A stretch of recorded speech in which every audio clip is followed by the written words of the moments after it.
Φίλες και φίλοι, καλησπέρα σας. Το Τμήμα Τέχνης και Πολιτισμού του ΣΥΡΙΖΑ Ενωτικό Κοινωνικό Μέτωπο Θεσσαλονίκης σας ευχαριστεί πάρα πολύ για την παρουσία σας σε αυτή την σημαντική σημερινή εκδήλωση που αφορά το θέμα των αρχαιοτήτων που βρέθηκαν στο σταθμό του Μετρό στην οδό Βενιζέλου. Είναι μια εκδήλωση με ομιλητές από το εξωτερικό, οι οποίοι θα μας μεταδώσουν τη δική τους εμπειρία για παρόμοια θέματα. Ο κύριος Ufuc Kocavas από το Πανεπιστήμιο της Κωνσταντινούπολης, Ufuc Kocavas, συγγνώμη, ο κύριος Μάριο Ιβάνοφ από την Ακαδημία της Σόφιας και η κυρία Δέσποινα Κουτσούμπα, πρόεδρος των Ελλήνων Αρχαιολόγων.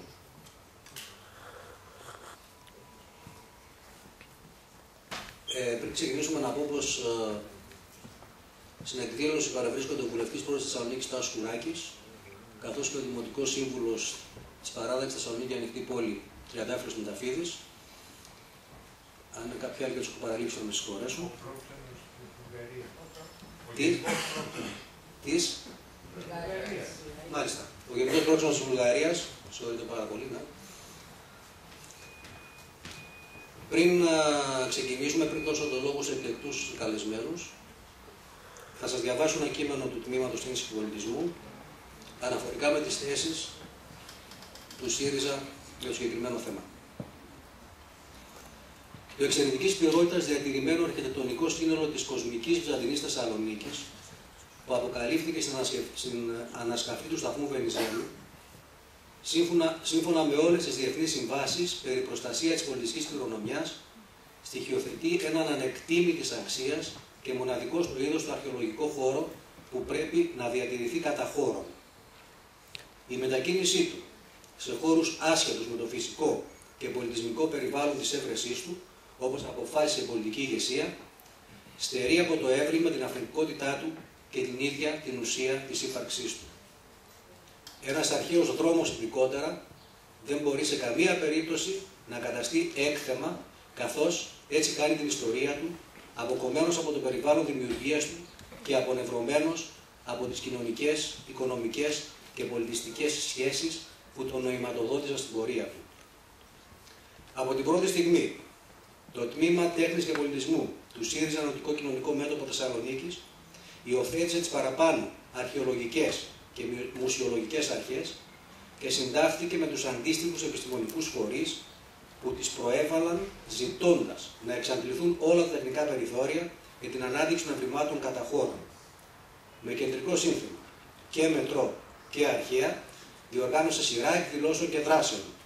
Η Μερίδα μαζί με τη Δημοτική Κίνηση, Δημοτική Παράταξη Θεσσαλονίκη Ανοιχτή Πόλη, με εκπροσώπους όλων των εμπλεκομένων φορέων, συνάντηση με τον Περιφερειάρχη κ. Τζιτζικώστα, την Πριτανία του Αριστοτελείου Πανεπιστημίου, συνέντευξη τύπου του τμήματος, δράσεις ενημέρωσης των πολιτών στον πεζόδρομο της Αριστοτέλους και άλλα. Ενώ κατέθεσε και 2 ερωτήσεις στη Βουλή για τον βουλευτή και τον Υπάρχη Πολιτισμού Τάσο Κουράκη. Συνεχίζοντας τις δράσεις μας, με γνώμονα ότι η προστασία και η διαχείριση της πολιτικής κληρονομιάς ξεπερνούν τα στενά όρια των εθνικών συνόρων, οργανώνουμε εκδήλωση με τη συμμετοχή των 2 σημαντικών επιστημόνων από το εξωτερικό που αναφέραμε και την κυρία Κουτσούμπα. Υποστηρίζουμε την αναγκαιότητα της συνύπαρξης των αρχαιοτήτων με τις ανάγκες της σύγχρονης ζωής της πόλης εντός ενός μεγάλου δημόσιου έργου που θα την καταστήσει πόλο έλξης επισκεπτών και ερευνητών από όλο τον κόσμο. Ζητούμε την αναπομπή της νομοδότησης του Κεντρικού Αρχαιολογικού Συμβουλίου, απόσπαση και μεταφορά στο στρατόπεδο Παύλου Μελά, και όσον αφορά στη μέση λύση που προτείνεται και προωθείται, είναι σαφώς καλύτερη από την αρχική που έλεγε απόσπαση και μεταφορά, πριν εμείς εμένουμε στην εξής θέση: και Μετρό και αρχαία, στην κατεύθυνση της παραμονής των αρχαιοτήτων στο φυσικό τους χώρο, χωρίς αποξήλωση και την ανέβρεση της βέλτιστης τεχνικής λύσης προς την κατεύθυνση αυτή. Σας ευχαριστώ πάρα πολύ. Δίνω το λόγο στους ομιλητές μας και ξεκινάμε με τον κύριο Ufuc Kocavas από το Πανεπιστήμιο της Κωνσταντινούπολης.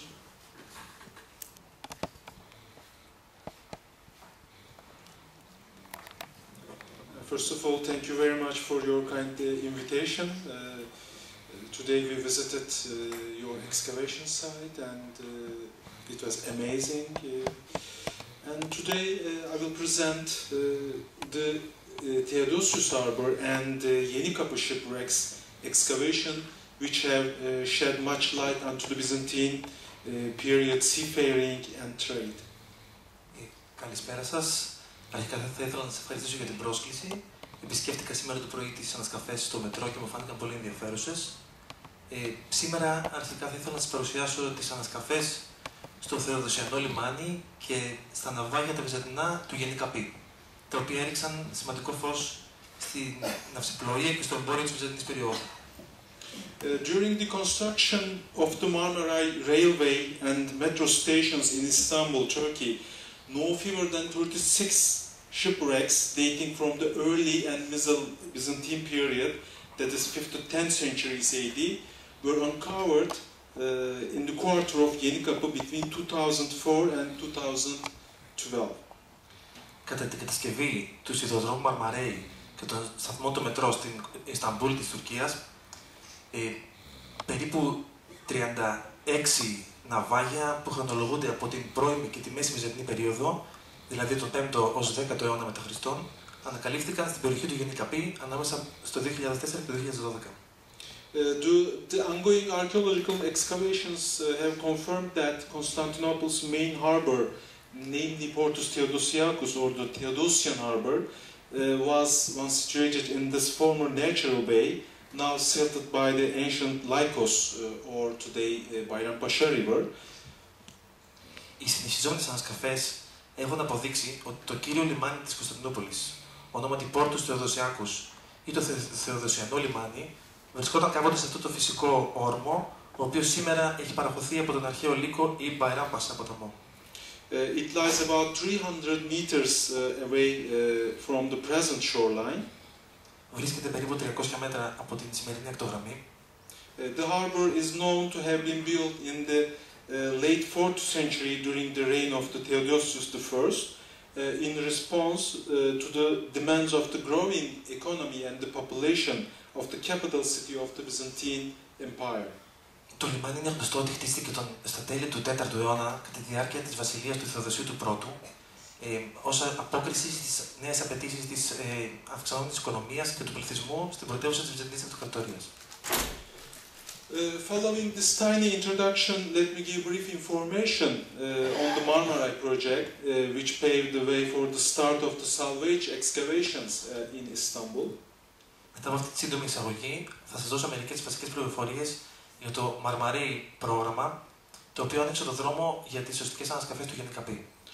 Marmaray Railway project in Istanbul will connect Europe and Asia by tunnel for the first time ever, and it will be the deepest submerged tunnel in the world. Ο σιδηρόδρομος Marmaray στην Κωνσταντινούπολη θα συνδέσει την Ευρώπη και την Ασία με τούνελ για πρώτη φορά. Θα είναι ο βαθύτερος υπόγειος σιδηρόδρομος στον κόσμο. However, the greatest challenge facing construction doesn't lie in the future, it lies in the past. Παρά τα αυτά, η μεγαλύτερη πρόκληση δεν βρίσκεται στο μέλλον, αλλά στο παρελθόν. One of the most comprehensive excavations of Istanbul has been undertaken in Üsküdar, you see here, Sirkeci and Yenikapı since 2004. Μία από τις πιο εκτεταμένες ανασκαφές στην Ισταμπούλ έχει λάβει χώρα από το 2004 στο Σίρκεζι, Üsküdar και Yenikapı. Turkish archaeologists discovered the ruin of a Byzantine harbor during the excavations carried out at the subway station site of Yenikapı within the frame of the Marmaray project. Μέσα στα πλαίσια του προγράμματος Marmaray, Τούρκοι αρχαιολόγοι ανακάλυψαν τα ερείπια του βυζαντινού λιμανιού κατά τις ανασκαφές στον υπόγειο σταθμό του Γενικαπή.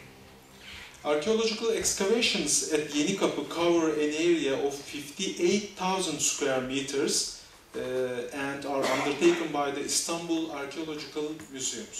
Οι ανασκαφές του Γενικαπή καλύπτουν μια περιοχή 58.000 τετραγωνικών μέτρων και κατευθύνονται από τα αρχαιολογικά μουσεία της Κωνσταντινούπολης. 50 specialists and approximately 600 workers, sometimes 1,000 workers, currently work at the site, Mrs. Zeynep Kızıltan is the manager of Istanbul Archaeological Museum and the director of salvage excavation in Yenikapı. 50 ειδικοί και περίπου 600 εργάτες αυτή τη στιγμή δουλεύουν στο έργο.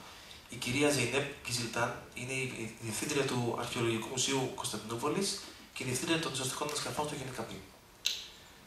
Archaeological ruins dating back from the Ottoman period to the Neolithic age spread over a large time period was encountered. Συναντήσαμε αρχαιολογικά τεκμήρια που χρονολογούνται από την Οθωμανική έως την Νεολιθική εποχή. The first remains belong to the Ottoman era, which are considered to be pharmacies of chemistry workshops. Τα πρώτα ευρήματα που εντοπίστηκαν ανήκουν στην Οθωμανική εποχή και θεωρούνται φαρμακεία ή εργαστήρια χημικών. In Ottoman strata, we recovered 16th, 18th century ceramics and ceramic shards. Κεραμικά και όστρακα του 16ου και 17ου αιώνα βρέθηκαν στα στρώματα τα Οθωμανικά. In Byzantine period, the church, you see the church remains, which was exposed in the excavation area and dated to 12th-13th century AD. Τα ερείπια της εκκλησίας που χρονολογείται στον 10ο και 13ο αιώνα βρέθηκαν στην ανασκαφή. The church building remains has been removed to its temporary site using appropriate techniques. Το κτίριο της εκκλησίας μεταφέρθηκε σε ένα προσωρινό χώρο. It will be reconstructed on its original site following the station's construction. Μετά την ολοκλήρωση του σταθμού θα επανατοποθετηθεί στην αρχική του θέση. Some parts of the city wall, breakwater and remains of the quay at the west end of the harbor have also been uncovered. Κάποια τμήματα του τείχους της πόλης και κομμάτια από την αποβάθρα στο δυτικό τέλος του λιμανιού έχουν επίσης αποκαλυφθεί. Excavations revealed the presence of a breakwater built with limestone blocks preserved. Οι ανασκαφές εμφάνισαν ένα κυμωτοθράυστη από ασβεστόλιθο. Also in this area we found Theodosius sea walls and also Constantine walls and lots of architectural remains. Σε εκείνη την περιοχή βρέθηκαν ίχνη αρχιτεκτονικά από την περιοχή του Θεοδοσίου και του Κωνσταντίνου. This area, protected by Istanbul Council of Monuments and railway station, is cancelled in this area. Αυτή η περιοχή προστατεύεται από το Συμβούλιο Μνημείων της Κωνσταντινούπολης και ο σεισμικός σταθμός ακυρώθηκε για αυτή τη θέση. Inside the harbor, we found remains of more than 25 wooden piers. Μέσα στο λιμάνι βρέθηκαν τα ερείπια παραπάνω από 25 ξύλινων αποβαθρών. And two large stone jetty remains. You see one of them here. Και δύο μεγάλες λίθινες αποβάθρες. Again, Istanbul Council of Monuments decided to protect this important stone jetty remains as in situ, and engineers made some revision on their architectural plan. Πάλι το Συμβούλιο Αρχιτεκτονικών της Κωνσταντινούπολης αποφάσισε να προστατεύσει αυτά τα σημαντικά μνημεία και οι μηχανικοί αναγκάστηκαν να κάνουν αλλαγές στα αρχιτεκτονικά του σχέδια. Examination of numerous bones found around the piers shows that especially horses were used for carrying heavy loads. Εξέταση των οστών που βρέθηκαν στις αποβάθρες δείχνουν ότι άργα χρησιμοποιούνταν για τη μεταφορά βαριών φορτίων. To date, Professor Vedat Onar from Istanbul University has identified 60 animal species in the excavation area. Ο καθηγητής Ονάρα έχει αναγνωρίσει μέχρι στιγμής 60 διαφορετικά είδη ζώων. In this video you see the laboratory work at Istanbul University's veterinary faculty. Στο βίντεο βλέπετε την εργαστηριακή δουλειά στο Πανεπιστήμιο της Ισταμπούλ, στο τμήμα κτηνιατρικής. The artifact inventory is also quite rich. Βρήματα της ανασκαφής είναι επίσης πολύ πλούσιο. Istanbul Archaeological Museum staff have recovered more than 60,000 items buried in deep alluvial soil. έχουν ανακαλυφθεί πάνω από 60.000 αντικείμενα μέσα στις προσχώσεις.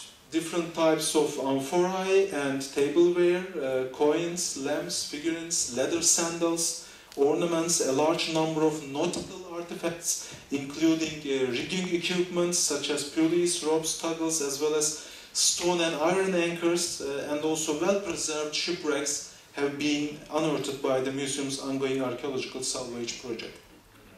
Διάφορα είδη αμφορέων και άλλων κεραμικών, νομίσματα, λιχνάρια, ειδόλια, δερμάτινα σανδάλια, στολίδια και ένας μεγάλος αριθμός ναυτικών αντικειμένων, όπως σκοινιά και διάφορα άλλα, λίθινες και σιδερένιες άγκυρες, καθώς και τα πολύ καλά διατηρημένα ναυάγια έχουν αποκαλυφθεί από τις συνδυόμενες ανασκαφές του μουσείου. Furthermore, hundreds of thousands of potsherds have been uncovered. They are also documented and preserved. Περαιτέρω, εκατοντάδες χιλιάδες οστράκων έχουν αποκαλυφθεί, τα οποία καταγράφονται και συντηρούνται. But the greatest discovery of all is well-preserved shipwrecks, more than 30 in number, dated between 5th to 10th centuries. Αλλά η μεγαλύτερη ανακάλυψη είναι τα καλά διατηρημένα ναυάγια, περισσότερα από 30 στον αριθμό, που χρονολογούνται από τον 5ο στον 10ο αιώνα. A very important and big surprise came from the east side of the excavation area. A late Neolithic site lying about 6 meters below the sea level has been identified. Ένα πολύ σημαντικό και μεγάλη έκπληξη έβριμα ήρθε στην ανατολική πλευρά της ανασκαφής. Μια ύστερη νεολιθική θέση, 6 μέτρα κάτω από το επίπεδο της θάλασσας, ανακαλύφθηκε. So when the sea level was much lower, the Sea of Marmara was indeed a lake, and Neolithic people were living around this lake. Όταν το επίπεδο της θάλασσας του Μαρμαρά ήταν πολύ χαμηλότερο, ήταν πραγματικά μια λίμνη και οι νεολιθικοί άνθρωποι ζούσαν γύρω της. Detailed work also brought to light footprints. According to preliminary observations, these prints belonged to feet wearing sandal-like shoes 8,500 years ago. Λεπτομερής δουλειά έφερε στο φως πατημασιές, που σύμφωνα με τις πρώτες παρατηρήσεις μας, οι πατημασιές αυτές ανήκαν σε πόδια που φορούσαν σανδάλια 8.500 χρόνια πριν. We found more than 1,000 footprints, and we preserved all of them, and we are going to, when we finish the building of the station, we are going to put inside this station. Βρέθηκαν πάνω από 1.000 πατημασιές, οι οποίες έχουν διατηρηθεί όλες και θα τοποθετηθούν μέσα στο σταθμό κατά την ολοκλήρωσή του. In this slide you see old city of Istanbul, what we usually call historic peninsula, where the medieval harbors of the city were situated. You see Theodosius Harbor, Julian Harbor, and Bukaleon Harbor on the south coast of the Sea of Marmara, and Prosphorion and Neorion in the mouth of the Golden Horn. Βλέπετε την παλιά πόλη της Ισταμπούλ, αυτό που αποκαλείται το ιστορικό κομμάτι, όπου τα μεσαιωνικά λιμάνια της πόλης βρισκότανε. Το λιμάνι του Θεοδοσίου, του Ιωλιανού και του Βουκολεώνα. Στο δυτικό κομμάτι της θάλασσας του Μαρμαρά, στο νότιο κομμάτι, με συγχωρείτε, στο Χρυσό Κέρας, στο Φωσφόριο και το Νεόριο. Granaries called Horea Alexandrina and Horea Theodosiana, named after Alexandria in Egypt, and the emperor himself, respectively were located on the Theodosian harbor's east side, which was in the Ninth region. Σιτοβολώνες, ονόματι Χώρια Αλεξανδρίνα ή Χώρια Θεοδοσιάνα, ονομάστηκαν έτσι από την Αλεξάνδρεια της Αιγύπτου και από τον αυτοκράτορα τον ίδιο, βρέθηκαν στο Θεοδοσιανό λιμάνι στην ανατολική πλευρά. Thus, this suggests that this harbor was used for unloading the grains brought from Egypt and other items, and that this was a large commercial harbor. Θεωρείται ότι σε αυτό το λιμάνι έφταναν τα πλοία που έφερναν σίτο από την Αίγυπτο και άλλα είδη μεγάλης αξίας. Now I will continue with the shipwrecks. Τώρα θα συνεχίσουμε με τα ναυάγια. This picture shows the excavation area and the locations of the wrecks across the area. Η εικόνα δείχνει το χώρο της ανασκαφής και τα σημεία που βρέθηκαν τα ναυάγια. We found shipwrecks all around the excavation area, you see.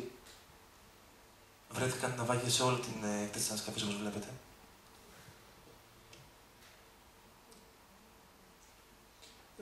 A short video from field work. Ένα σύντομο βίντεο από την ανασκαφή. First of all the shipwrecks were covered with a temporary tent, which was equipped with water spray system. Αρχικά όλα τα ναυάγια καλύφθηκαν από μια προσωρινή τέντα και χρησιμοποιήθηκε ένα σύστημα ψεκασμού νερού. A hard-working team of department assistants, full-time specialists, and Istanbul University's graduate students has been working over 9 years in the active construction site in tent-covered pits to document and carefully recover the shipwrecks. Μια σκληρά εργαζόμενη ομάδα από ειδικούς, βοηθούς και πτυχιακούς φοιτητές του Πανεπιστημίου της Ισταμπούλ δουλεύουν εδώ και 6 χρόνια κάτω από τις τέντες με σκοπό να καταγράψουν και να διασώσουν τα ναυάγια. Yenikapı ships can be divided into two groups, the long warships or galleys and cargo ships, which can be further be subgrouped into two, seagoing traders and small local trading vessels. Τα πλοία του Γενικαπή μπορούν να χωριστούν σε δύο κατηγορίες. Τα μακρά πλοία πολέμου, οι γαλέρες, και τα πλοία φορτηγά, τα οποία μπορούν επίσης να χωριστούν σε δύο κατηγορίες. Τα μεταφορικά για εμπόριο και τα μικρά τοπικά πλοιαράκια. The cargo ship Yenikapı 12 is dated to around 9th century based on carbon-14 date analysis. Το πλοίο φορτηγό του Γενικαπή 12 χρονολογείται στον 9ο αιώνα, βασισμένο σε αναλύσεις ανεργού άνθρακα. Its extant length is 7 meters and width of the bottom is approximately 2.5 meters. Το διατηρημένο μήκος του είναι 7 μέτρα και το πλάτος του 2,3.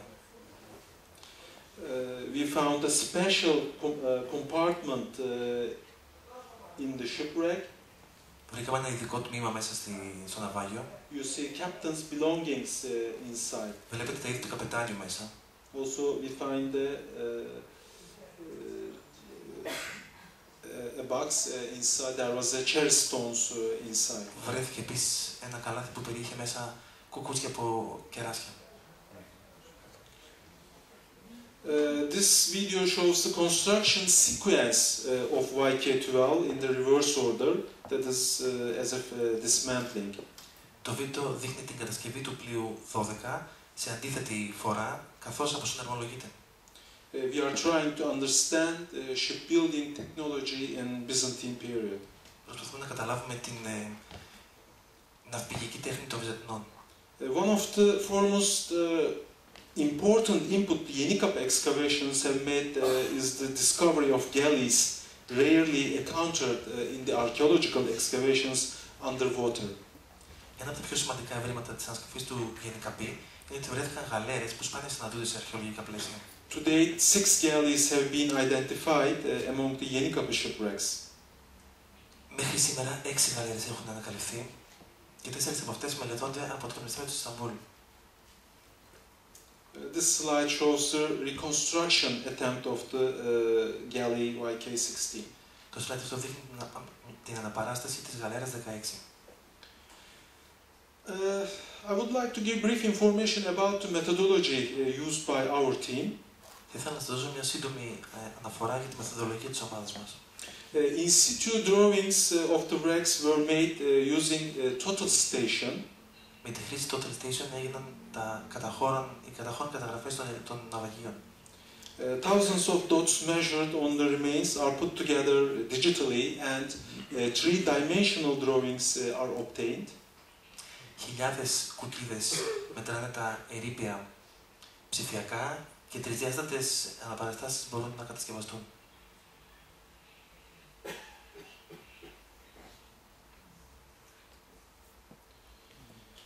Here you see careful dismantling of the timber elements. Εδώ πέρα βλέπετε την προσεκτική από because they are really fragile and αποσυναρμολόγηση των ξύλινων κομματιών του πλοίου, γιατί είναι ιδιαίτερα ευαίσθητα. We are dismantling different kind of methods. Χρησιμοποιούμε διαφορετικές τεχνικές αποσυναρμολόγησης. The last step of the documentation is done at the laboratory. Το τελευταίο τμήμα της τεκμηρίωσης γίνεται στο εργαστήριο. Ship members are recorded in full scale, 3 dimensions, using a digitizer called FaroArm. Χρησιμοποιώντας ένα ψηφιοποιητή ονόματι FaroArm, τα κομμάτια των πλοίων καταγράφονται σε πλήρες τρισδιάστατες διαστάσεις. Beside the documentation with general and detailed photography at each stage, a photomosaic study was carried out for each vessel with the help of a special construction. Πέρα από την τεκμηρίωση και την ενδελεχή φωτογράφηση του κάθε βήματος, μια μελέτη φωτομοσαϊκού λαμβάνει χώρα για κάθε ένα από τα ναυάγια.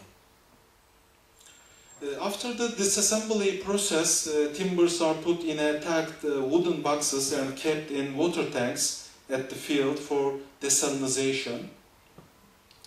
Μετά την αποσυναρμολόγηση, τα ξύλα διατηρούνται σε ξύλινα κυβότια και δεξαμενές νερού για αφαλάτωση. You see cleaning of iron corrosion on the timbers by using chemicals. Ο καθαρισμός από την διάβρωση μετάλλου στα ξύλα γίνεται με έντονα χημικά. Biological activity in the tanks is regulated using antifungal substances while in the laboratory. It is the goldfish that undertake the guarding of the timber members against the larvae of mosquito and other pests. Βιολογική δραστηριότητα στις δεξαμενές.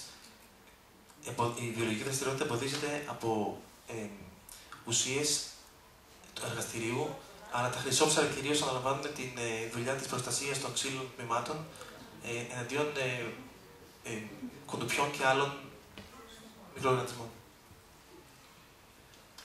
In this slide you see the conservation methods. We are going to use 3 different conservation techniques for waterlogged wood conservation. Βλέπετε τις 3 διαφορετικές τεχνικές συντήρησης που θα χρησιμοποιηθούν για τα ναυάγια. In parallel to all this work, timber identification studies continue. Professor Ünal Akkemik of Forestry Faculty of Istanbul University has taken 2,500 samples from the 27 vessels our team works on. Παράλληλα με τις υπόλοιπες εργασίες, συνεχίζονται οι εργασίες αναγνώρισης του ξύλου.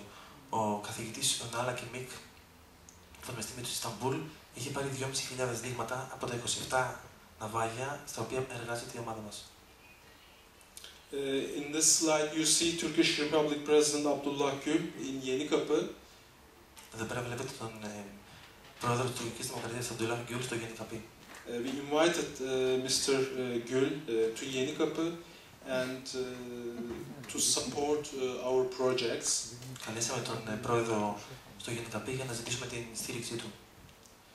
Also, you see Mr. Ban Ki-moon, General Secretary, Βλέπετε επίσης το Γενικό Γραμματέα του ΟΗΕ, κύριο Ban Ki-moon. Of course, we have an ultimate goal.